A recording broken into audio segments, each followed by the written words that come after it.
บายท่านผู้ชมครับเข้าสู่ทอล์กไทม์กับแม็ก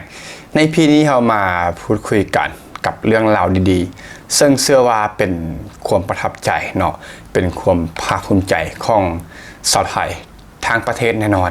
แม้แต่แม็กเองในฐานะที่เป็นคนลาวเนาะก็ยังรู้สึกว่าปลาบปลื้มใจแล้วก็รู้สึกว่ามันน่าประทับใจท่านผู้ชมกับตำรวจจราจรโครงการพระราชดำริท่านผู้ชมซึ่งหลายๆเคสเนาะหลายๆกรณีหลายเหตุการณ์ที่เกิดขึ้นซึ่งตำรวจทุกนายทุกคนเราเนี่ยนะก็คือสุดยอดท่านผู้ชมว่าจะเป็นการส่งเด็กเนาะแม่งเห็นนัดตั้งแต่เดือนเดียวก็มีท่านผู้ชมเด็กนะเด็กทารกหลักเดือนหรือว่าหลักปีก็ตามก็คือ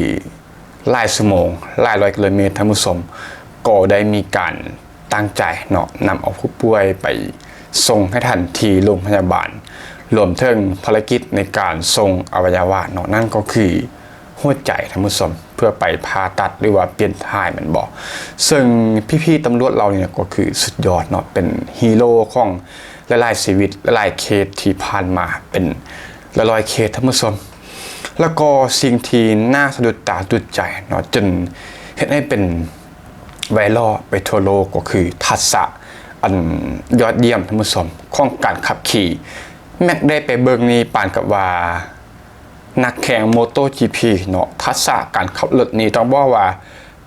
มันบ่แม่นคนขับรถทั่วไปอย่างแน่นอนเนาะซึ่งแม็กแอบคิดว่าหรือว่าทางเพิ่นได้เอานักแข่งมาเป็นตำรวจหรือบ่เนาะซึ่งคงจะบ่แม่นซึ่งก็คงจะผ่านการฝึกฝนมาอย่างดีเนาะซึ่งมันบ่ได้เป็นทักษะการขับรถแบบทั่วไปอันนี้เขาเบิ่งแล้วมันก็ต่างเนาะเพราะว่าประชาชนหรือว่าทั่วไปในการขับขี่หรือว่าแม่ตำรวจจราจรทั่วไปนะคงจะบ่ได้ขับแบบนี้ท่านผู้ชมแต่ว่าอันนี้ก็คือทักษะเรื่องของความไวการเข้าโค้งต่างๆบ่ถึงท่าทางนะก็คือเขาเห็นมันชัดเจนว่ามันต้องได้รับการฝึกฝนอย่างแน่นอนท่านผู้ชมแม็กเสือเลยเกิดเนาะอันนี้ก็คือแน่นอนเนาะซึ่งใน EP นี้เนาะในวิดีโอดังกล่าวนี้ก็ได้เขียนหัวข้อคลิปไว้ว่าตำรวจจราจรโครงการพระราชดำริ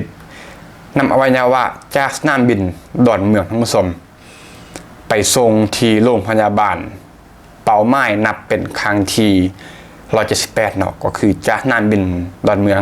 ไป5โรงพยาบาลเป้าหมายที่กำลังรอรับการผ่าตัดหัวใจทั้งผู้ชมครั้งนี้เป็นครั้งที่178เนาะลงเมื่อ3สัปดาห์ที่ผ่านมาดังที่เราได้ว่าไปแล้วเนาะว่าการส่งมอบหัวใจนี่มันเป็นร้อยเคสเนาะร้อยกว่าเคสละปัจจุบันนี้ก็น่าจะ180ไปเคสเนาะเฉพาะแต่การส่งมอบหัวใจคือที่แม็กได้เห็นมาแบบทั้งหมดก็คือสุดยอดเนาะก่อนที่เราจะไปพูดคุยกันต่อไปสำหรับคำว่าตำรวจจราจรพระราชดำริอันนี้แม็กก็ได้ไปฟังคร่าวๆเนาะก็ประมาณว่าน่าจะเป็นแม็กจะใช้คำได้ดีก็คือราชาศัพท์อาจจะบอกว่าเก่งเนาะใช้คำว่ารอเกาได้บอกทั้งหมดก็คือท่านรอเกาเนาะได้ทำโครงการนี้ขึ้นมาเนื่องจากว่าท่านได้เห็นก็คือกรุงเทพแน่นอนเนาะว่าไทยก็คือค่อนข้างจะรถติดมันบอกท่านก็เห็นเทิงความสำคัญก็คือความห่วงใยประชาชนนั่นแหละว่าถ้าว่ามันมีอุบัติเหตุหรือว่าเหตุการณ์ที่ต้องไปโรงพยาบาลด่วนมันจะเป็นแล้วได้เนาะรถติดท่านจึงได้ทำโครงการนี้ขึ้นมาก็คือตำรวจจราจรโครงการราชดำริเนาะก็คือเป็นตำรวจก็คือพิเศษเลยแหละมี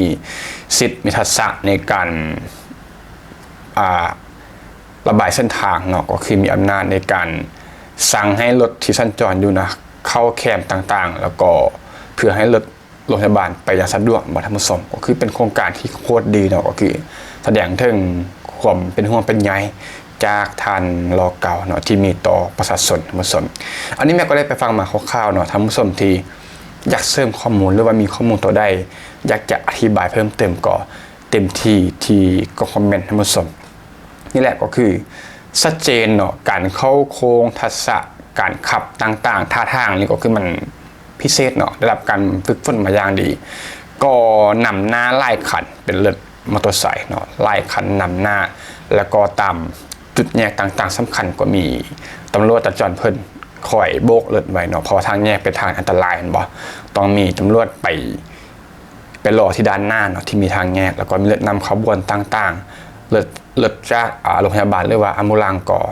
ตำลังมาอย่างปลอดภัยเนาะก็คือพี่ๆตำรวจเพิ่นก่อโบกรถเนาะให้สิทธิ์เข้าแคมป์ต่างๆโดยทักษะการขับที่มีความไวแล้วก็ชำนาญนะผู้ชมก็คือเป็นภาพที่น่าประทับใจเนาะก็คือเชื่อว่าชาวไทยทุกท่านเบิ่งแล้วก็ปลาปลื้มใจเนาะแม็กเบิ่งแม็กก็รู้สึกว่ามันสุดยอดเนาะความเท่ความปลาปลื้มใจผู้ชมสุดๆไปเลยซึ่ง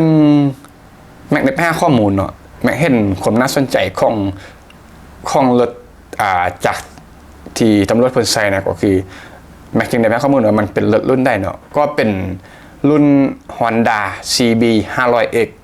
กับแอฟริกาทวินท่านผู้ชมหรือว่าแปลเป็นคูเฟตแอฟริกาเนาะที่มีความคล่องตัวท่านผู้ชมเหมาะสมกับหน้าที่ที่ต้องใส่ในภารกิจดังกล่าวท่านผู้ชมส่วนเรื่องของทักษะการขับต้องผ่านการฝึกขับขี่ขั้นสูงนั่นแหละมันบ่ได้แม่นว่ามาเป็นตำรวจหน่วยนี้เราจะขับได้เลยเนาะเพราะว่าการขับขี่นี่มันแตกต่างท่านผู้ชมเพราะว่าอย่างเนาะเพราะว่า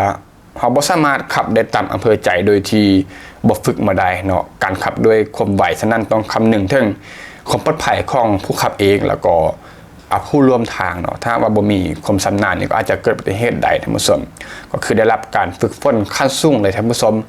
ขับการหลบหลีกในพื้นที่ที่แคบเนื่องจากว่ามันมีรถติดมันบ่แน่นอนทักษะนี้ก็สำคัญฝ่าการจราจรที่ติดขัดท่านผู้ชม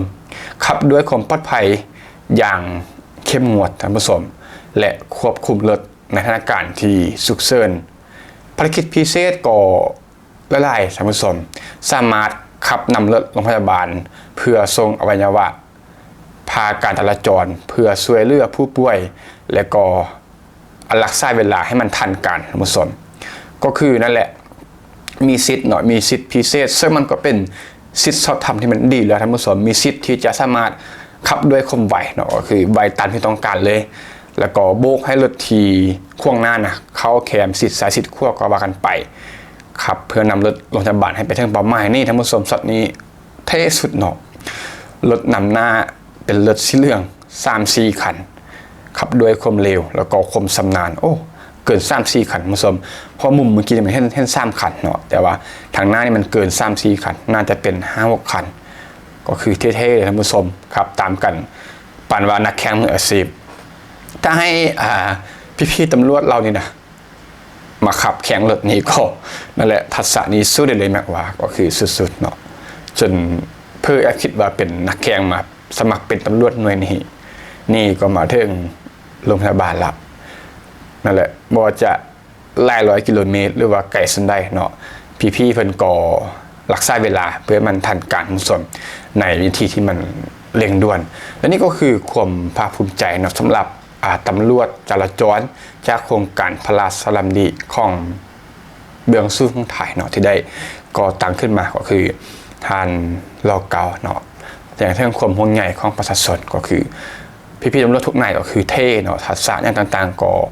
ตามที่เราได้เห็นไปทั้งหมดก็เป็นความภาคภูมิใจแล้วก็เป็นความปรับปลื้มใจของชาวไทยทั่วประเทศเนาะที่มีโครงการดีๆแบบนี้มาเพื่อให้บริการประชาชนอย่างแท้จริงทำสำหรับที่ฟังจุดนี้มีตัวได้เนาะจะมาแลกเปลี่ยนพูดคุยกันเกี่ยวกับ